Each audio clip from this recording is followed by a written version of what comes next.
Hello, I'm Regina McCann Hess, president of Forge Wealth Management, and welcome to our Women in Wealth series. Today, I have a new friend with me, and Anne, can you tell us who you are, what you do, and what you love about what you do? Yes, so I'm a CPA. I founded the Largo Group, which is an accounting firm dedicated to working with business owners on a monthly basis so that they better understand their numbers. And ultimately, what I love to do is help people better understand accounting in a simplified way so that it's really part of their everyday lives and not just this thing that they hate. So that is my passion. Yeah. Well, I mean, I am a numbers person, so I am one of those geeks who does enjoy delving into that kind of stuff. But it is hard, even though I'm in the financial world, accounting is a different type of, finance. So people assume I understand the accounting side of stuff, and sometimes I do, but not as deeply as I would if I had your education and your training. So, I'm grateful that you enjoy looking at that stuff and can read it like into it a little bit better than most of us can. Yes, yes. No, it's very unique, but I think that's where, I think I always try to educate my clients like a little bit every day, and just looking at it as like a skill that we want to improve. Because I don't think anyone's born with an accounting gene. I think it's just, a blend of, like you said, classes. And then ultimately, I mean, I consider myself incredibly grateful to get to work with all these business owners. I learned so much from them and their situations. So ultimately, I truly think accounting is a skill and not something that we should be fearful of. Oh, no, not at all. Not at all. But I think, traditionally women were raised to like, in my generation, my parents' generation, the women were raised not to worry their pretty little heads about the numbers.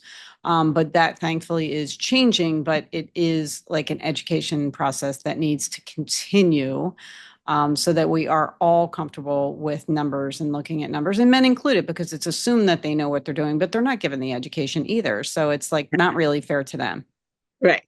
Yeah. Yes. No, I think I think that is always the challenge is just everyone has a mindset about accounting. I think women definitely, when there was a time when you wouldn't be doing the finances, right? And I think, but even men too, even if you're a business owner, you have this fear of like, well, I didn't go to school for accounting, so I don't know. And I think Mhm. that's not true because you know your business better than anyone. So if we can simplify it, you know more than you think you do. Yeah, for sure. Now, so tell me where are you based out of, just for curiosity? And I know you can work in this day and age, you can work with people Anyway. all anywhere, but where are you based out of? Yes, so we have offices in Boston and Philadelphia, but we deal with clients, all over the country. We specialize in hospitality, so specialize in restaurants, Ah, um, but we deal with all different industries. But okay. yeah, we find that hospitality it's more complex. So even if you have one location, pizza place down the road, there's a lot of nuance to accounting for that with all the different point of sale systems and third party. There's a lot there, tips, not tips, like all of that. So it just inherently is more complex. And so, we find that there just is this niche of people who just need more complicated, more complex accounting. Yeah, yeah. Now, how did you determine, like, how did you decide the niche in that area or in business in general? Yeah, so I started off. Actually, my first love was golf. I played competitive golf all through college, Oh, a year professionally, and then quickly realized that I'm way too risk averse to go and play for money. Like I hated it. So, so then I went back to school for accounting. One of the best pieces of advice one of my professors given me. My undergrad was in economics, and there's not a lot of jobs for economics. And so she was like, well, accounting's really the same. It just has its own set of rules. So if you can like apply what you love about economics to accounting, it will work out really well. So I went for my master's in accounting and then started at a big firm in downtown Boston, and quickly realized that, I hadn't come from, sort of that background. I hadn't done internships with these big firms. And so I naturally was more drawn to the entrepreneur side. My dad had been an entrepreneur. So the big firm relationships more about, the big companies, big corporate jobs, that's sort of their niche. And being a woman who wanted kids, I was like, that also doesn't always work in a big firm. So, like, I think I'm going to try this on my own. And my husband thought I was crazy. And I'm like, really, I think there's this niche of people who really don't need the big firms, but need some assistance. And I think, the other thing that I found didn't work in the big firm side is this, you're really all doing, this tax season approach where like, I'm going to fit you in for 2 hours in February. I'm going to do your work and we're done and we won't talk for the rest of the year. Or if we do talk, I'm going to bill you. And again, if you're, someone who's smaller, you're growing, you need a little more hand holding than that. And so if we could do it throughout the year, our model became this flat fee approach that we're sort of on retainer if you need us, if you have questions, and it just creates a much better relationship than tax season. So that's sort of how the Lager Group came to be. And, I just had a background in hospitality. I'd worked as a server. I'd worked in golf shops and, understood what hospitality was. And so, found this niche. And then when COVID happened, we were suddenly as at risk as any restaurant owner because 90% of our clients at that time were hospitality. And, my dad had been an entrepreneur whose business failed. And it was very real to me that all of a sudden I had 90% of my customer base had failed businesses. They were closed. They couldn't operate. And so I just made the decision we're not going to sit on the sidelines. Like we will get involved. We will do free calls. We will be with you every day if you need us. And, pretty much from like April 1st, 2020, we were doing webinars. We transformed our model from monthly accounting to weekly accounting because if you were hospitality, you needed to know what you needed to do every week to stay open. And it was a crazy time, but we, I probably did 60 plus hours of calls for like the next year and a half. I mean, it was crazy. But, in that was sort of born this relationship with hospitality and relationship with the independent owner and, really being that voice that could help them, not just get through COVID, but really sort of pivot and embrace technology and all the things that's happened to hospitality since. And so, that really is who we are. That is incredible. And I will imagine that you will never lose a single one of those clients because you stood by them, you supported them, you stepped in and helped them in their time of need. And not many people can say that. Yeah. It definitely created a unique relationship. Yeah. Good for you. Yeah, you showed up. You not only showed up, man, you showed up big. Yeah. Yes. That's fantastic. Wow. So that makes sense. I'm amazed at your golf background. That's so cool. I did not know that. So that is a very cool side fact. And I'm sure when you go golfing casually, you just like shine very brightly. Yes. I like to joke with people. It's because I spent so much time golfing that, it's still there. So Yeah. That's great. Now, do you ever because, you hear about golf being a great way to build business relationships and stuff like that. Do you use your golf background to help build business or bring business in? I think it does. I mean, I think, definitely when I was starting out in a big firm, I mean, being a woman in business, it's hard to connect. This was sort of New England. There's very, not a lot of women in the C-suites up there, at least when I was starting out. It could be different now. So it was hard to connect with the partners the way that the men could. And I came in because I had, played golf first and then gone back to school for my master's. I was already married by the time I started the firm. Most of the people who were starting out weren't. And so it was, that's even harder to connect because who wants to go invite the married woman to happy hour? Like that's awkward, right? Yeah. And so I'm very thankful to golf because I started in 2007. And so within my first 6 months, our firm had lost 5 of its largest clients. And my entire hiring class was on the chopping block. And I was the only one who wasn't fired. And it was truly because of golf. Wow. And our managing partner was a golf And so I could sense that like this was going bad. And saw him sitting in the corner of like the conference room one day, and I just went up and I'm like, oh, what's your favorite driver? Do you like TaylorMade or Titleist? And I just like started the conversation. And then once he knew that, I mean, I would get invited to a lot of like the corporate stuff because there were other women in other industries that were playing golf. The rest of the firm hated me for it, but I'm like, I Hey, have to do this because yeah, otherwise I'm done here. This is yeah. not going to work out. So, Smart way to yes, use it to your advantage. That's awesome. Well, that's what anybody in who is smart would do. They use it to their advantage. Good for yeah, you. yes. Oh, that's awesome. That's awesome. So I want to ask you one more question, but before I ask you that question, like just still accounting related, if people want to learn more about you and your business, where would they go find out about that? Yes. So the largogroup.com is our website. It has everything about us, all of our services, as well as links to, our social media pages. So yes, check out our website. Awesome, awesome, awesome. Okay, so my other question is related to accounting in general, the field. There's a lot of older accountants retiring and not as many younger people coming in. Are you feeling that like in your area where you work, or are you seeing it more on the day-to-day tax, like for mom, pa needing their tax returns done?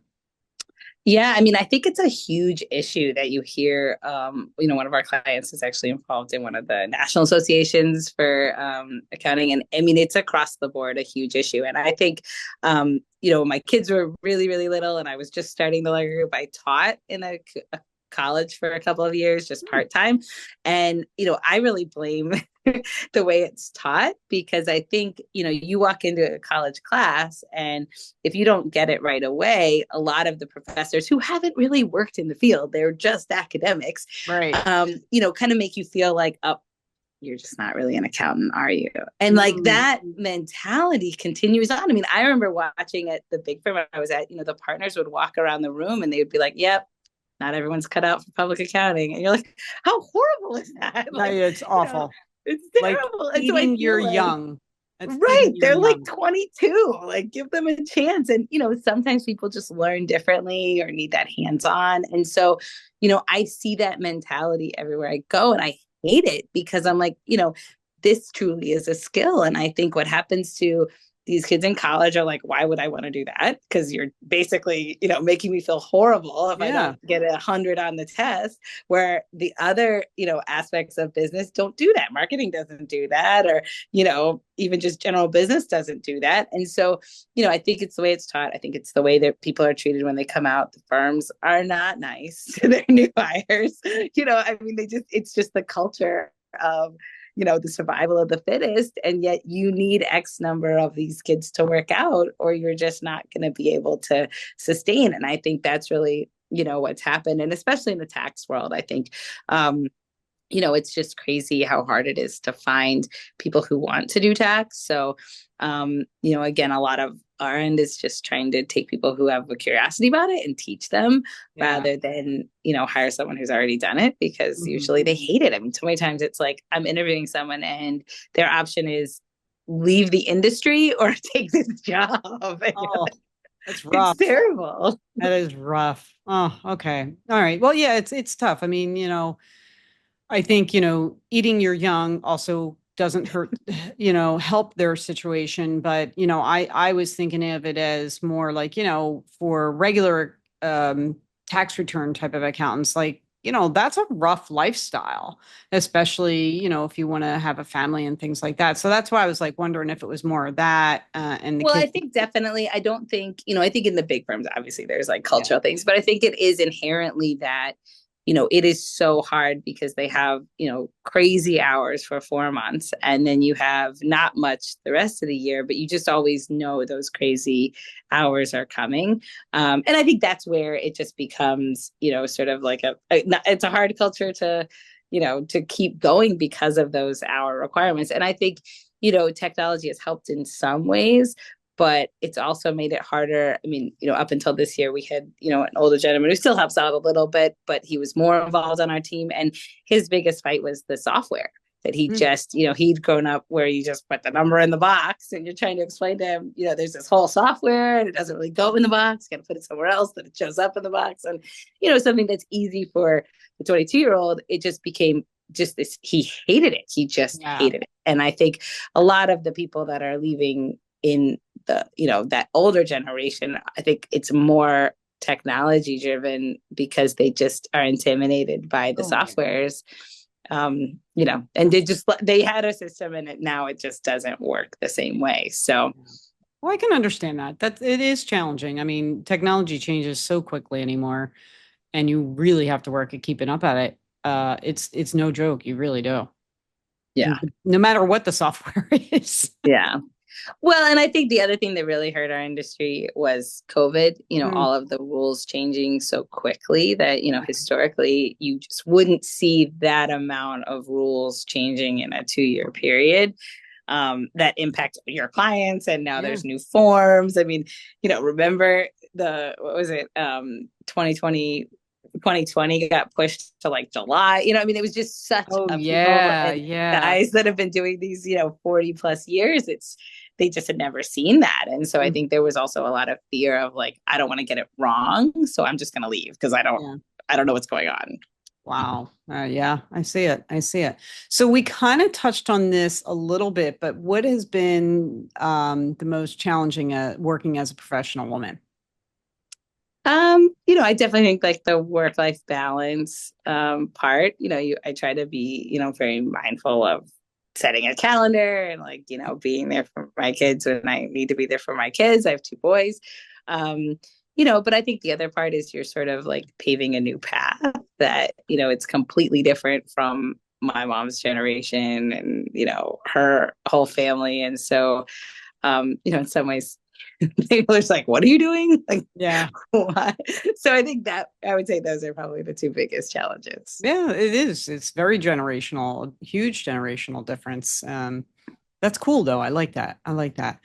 Yeah. And then going into the time machine, what's your retirement vision? What do you visualize? I mean, I think I have an interesting seat at the table because I get to see so many retired people. I mean, doing their taxes. So I always try to be like a sponge and learn from, Yeah. the ones that are happy and, traveling the world versus the ones that are stressed. So I think, one thing I realized is I like the idea that in accounting you can always do something. I mean, I'm someone who kind of likes routine, so I could see myself, maybe scaling back, but not like stopping completely, just because I do enjoy, the annual flow of tax, as weird as that sounds. But I think the other thing you realize from the happy people in retirement, because I definitely have like a bucket that's happy and a bucket that's, could be happier. And I think what you see is just taking the time now to understand your financial goals and understand what it really, what you want every year, what you need every year to make your life work. That I think so many times people are afraid of it. And so they don't, really think about it. But, that life that you want, whatever it is, costs X amount of dollars. And I think if you take the time now to really think about that, that those are the ones that end up the happiest in retirement because they're comfortable. They planned it, they had a plan, and now they're just, executing the plan. Where I feel like the ones that are stressed were always afraid to look at it. And now, Mhm. and it's not always the ones that are stressed because they don't have enough. It's more that they still don't have this understanding. Only now they need this understanding because they're living on their retirement. So you Yeah. have to understand it. So I really think it's knowledge more than dollars. It's just taking the time to just ask the right questions and find the answer. I love that. I think that's our call to action today. Making your plan so that you're not sitting there wondering what really is going to happen once you do retire, and that knowledge is power. Yeah. So even though, you're right, it's not about money, it's about the planning of it and how you're going to make it all work. So I Right. love that. I love that. Yeah. Woohoo. And Good. I would tell people there are happy retired people. Like they Oh really yeah. are. I mean, Oh there's yeah. people who can, if you plan it right, like it just, they're good. Like they're not Yeah. stressed. They know inflation's going to happen. Like all those things, like, but they don't let it get the best of them. And I think that's Right. important. Right. And there's not as many surprises, Yeah. when they do the planning. and stick to the plan. There's not as many surprises. There's always going to be surprises, right? Right. Nobody could have ever imagined COVID, right? We know things like that are going to happen, or just, hopefully less intense things. But yeah, Right. less curveballs for sure. Yes. Yes. Well, Anne, thank you so much for joining me. This has been a great conversation. I've enjoyed you so much. So Yeah. I look forward to, following you in your career and your business. No, thank you so much. And it was awesome to get to talk to you. So thank you very much for having me. Oh, you're welcome. And thanks everyone else for joining us. Again, I'm Regina McCann-Hess, president of Forge Wealth Management. You can follow me on Facebook, Instagram, YouTube at Forge Wealth, and LinkedIn, Regina McCann-Hess. My website is forgewealth.com. Go make it a great day.